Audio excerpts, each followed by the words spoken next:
कर्मफल एक कहानी। एक दिन की बात है जब संत महात्मा का सत्संग चल रहा था।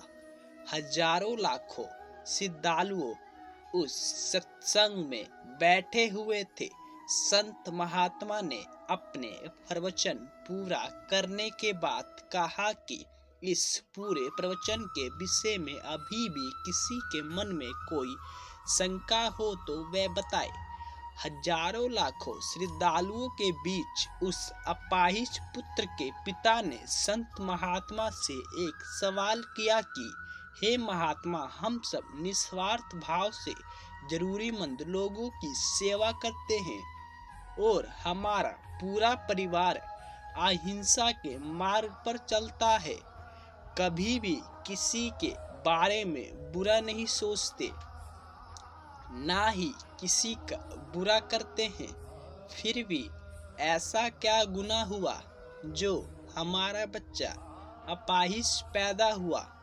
फिर गुरु ने जवाब दिया, वैसे तो मैं यह बात नहीं बता सकता, फिर भी आपके मन में दुविधा है तो सुनो। यह जो बच्चा है जो दोनों टांगों से बेकार है, पिछले जन्म में एक किसान का बेटा था। रोज खेत में अपने पिता को दोपहर में भोजन का टिफिन खेत में देने जाया करता था। एक दिन उसकी माँ ने उसे दोपहर में 11 बजे खाना लगाकर दिया और कहा कि बेटा, खाना खाकर पिताजी को टिफिन देकर आ। इसकी माँ ने खाना परोस कर थाली में रखा कि इतने में उसके किसी दोस्त ने आवाज लगाई तो यह खाना वहीं छोड़कर अपने दोस्त से बात करने बाहर चला गया। इतने में ही एक कुत्ता घर में घुसा आया और उसने थाली में मुंह डाला और रोटी खाने लगा। लड़का जैसे ही घर में वापस आया और कुत्ते को थाली में मुंह डालता हुआ देखकर पास ही में एक लोहे का बड़ा सा डंडा पड़ा हुआ था, उसने यह भी नहीं सोचा कि खाना तो जूठा हो चुका है। बिना सोचे समझे उस कुत्ते की दोनों टांगों पर इतनी जोर से लोहे का डंडा मारा कि वह कुत्ता अपनी जिंदगी में जब तक जिया दोनों पैरों से बेकार होकर घसीटते घसीटते जिंदगी जिया और तड़प तड़प कर मर गया। यह उसी कुत्ते की बद्दुआ का फल है जो इस जन्म में यह दोनों टांगों से अपाहिज पैदा हुआ है।